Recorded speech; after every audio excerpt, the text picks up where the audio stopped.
Good morning, everybody. I am Mansi Zaveri, the CEO and founder of kids.press.com, a conscious parenting coach and an author, and of course, mother to my 16 and 12-year-old.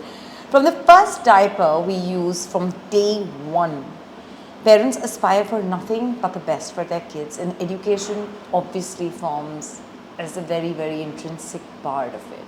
It makes us want to give the best to our child because we want our children to be lifelong learners. I think, and I joke about it often, that after choosing your right partner, the school that you actually choose and the education foundations and principles you actually choose for your child are possibly the second most important decision you will make, because you want your child to be a lifelong learner.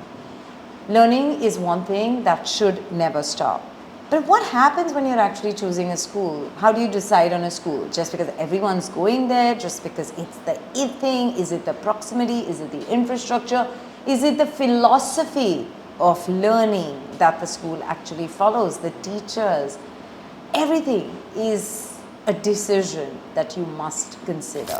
I had the pleasure of meeting Nama Singh, founder of Circles and Cycles. She walked me through the very beautiful space and introduced me to the philosophies of Reggio Emilia and truly what sets Circles and Cycles apart. We wanted it to be open-ended but incorporate those things. Cooking is part of our curriculum. Yeah. So this is a hydroponic system. Here is our multi-purpose atelier. So we kind of use it for STEM cooking, and also this is now our newly designed OT space. And I think parents give such little importance to this because I don't think that they understand the importance of the grip, right? This forms your precursor to your writing skills.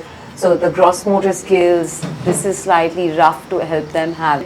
And that sensorial feel, right, which is so important. So this is our parent-toddler classroom and just toddler classroom. You see the space is very intentional. The walls are plain because this exudes the philosophy of Reggio Emilia. I also got the chance to meet the United Nations teacher and pedagogista Angela as we took a dive into Reggio Emilia and all that it has to offer the child and the parents. You know, I love the fact that you mentioned about learning scaffoldings, because I think that's so important for parents to understand that there will be days when your child will progress. There will be days that, one illness or one bout of cough and cold and your child will regress. Yes. If that first step of missing the social emotional stability in a child is missed, how does that layer on thereof? Like, what's the worst case scenario? I'd hate to say that they develop a lot of anxiety. They develop a lot of social anxiety. It's difficult for them to form relationships. They don't trust people. They don't feel like they've got the support. So I've heard of high suicide rates. Yeah. It goes to that extreme. If a child thinks there's no other way for me to exist or learn, what options do they have? And if you have parents putting a lot of pressure on, which I have seen here. When you put your kids in a Waldorf or a Montessori or a Reggio approach school, then how do you transition into mainstream education? What is the role of parents in the Reggio approach? The thing that makes Reggio Emilia stand out from the other philosophies is the environment. But you will not see in Montessori or Waldorf the importance of the environment. And it's key. It's where they come and learn. I mean, how do you work with kids as co-learners instead of just being a teacher? So that's where it comes down to inquiry. Yeah. So as you can see, when you've come into the spaces, it's very open-ended. One of the values is also listening and observing children very carefully. A lot of the time our voices are off. We want the children's voices to be heard. Or there's silence. I think there's a misconception that if teachers are teaching, they need to be talking all the time. Yeah. Whereas here in our spaces, you will notice that our facilitators are listening and observing, and they're writing down. They may have their device to take a quick photo. So listening and observing is a valuable part of what we do. The comparison while we were speaking. And I think that it's great that we've got this opportunity to speak with you and understand the different approaches. Tell me, what's the difference between the Waldorf and the Reggio approach? Waldorf is a little bit more scientific. You know, they like to do a lot about fantasy and play.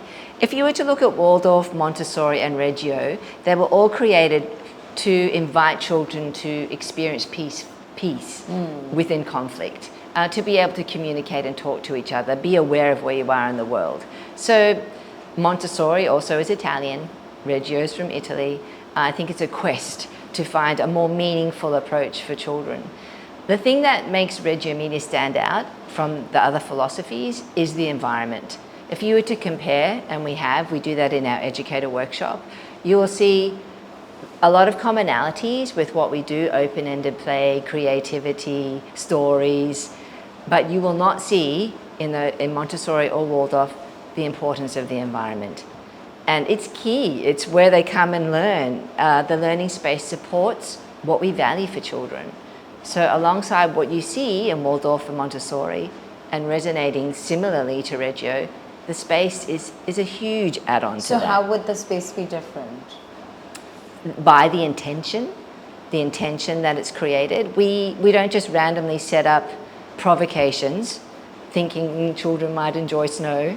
It's because it's come up from something from the child has stated, and then that's where we work from.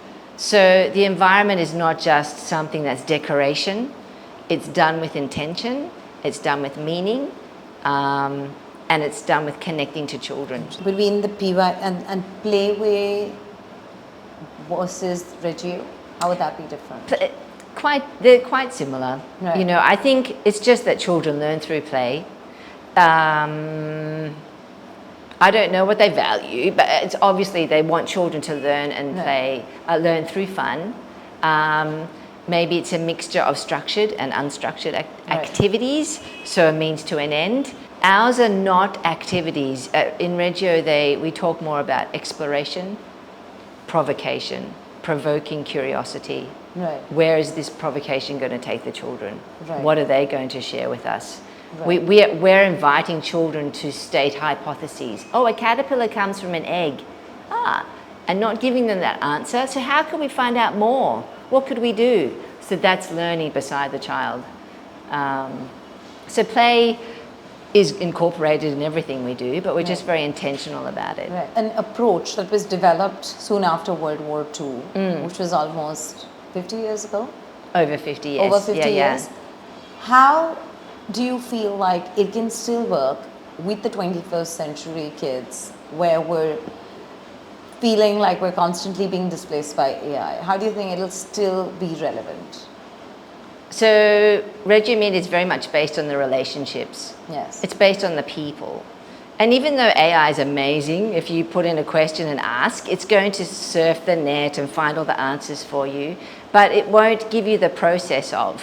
Yeah. So this approach is very much about the process, Right. the questions. I can give an example, Yes. if you want, of being Reggio inspired means. Yeah.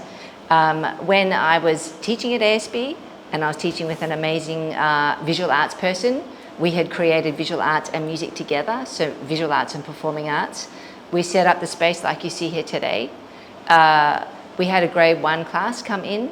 One little boy spoke no English. He was from Korea. So that's another system where there's a lot of pressure placed on the children. He didn't know how to be in the space because his learning was very prescriptive. He went straight to the light table and he started rubbing 2 sticks together. He started making dust. Then he started drawing patterns within it.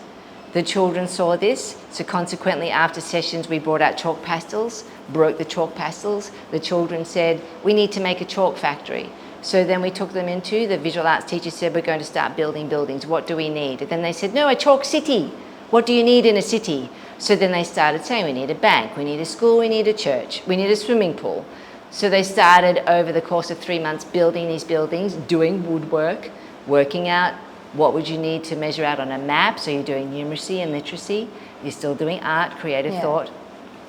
They created their own language, they created national dress, they composed music, they presented it on green screen. Yeah. So all these different aspects of learning is because we believe the child learns in different ways. Right. And this is a Reggio-inspired project. So if you were to present that to parents and ask, what learning do you see happening there? Then they'll be able to see it in action. Right. Also, tell me, when you're studying with, and I think this is a question a lot of parents will have, that, you know, when you put your kids in a Waldorf or a Montessori or a Reggio approach school, then how do you transition into mainstream education? And, you know, like you said, in Mumbai, schools are so competitive, parents are so competitive. Yeah.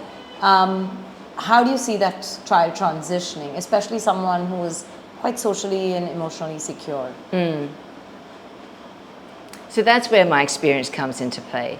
Because I have worked at quite a number of IB schools, I understand the themes or the overarching units that children are doing.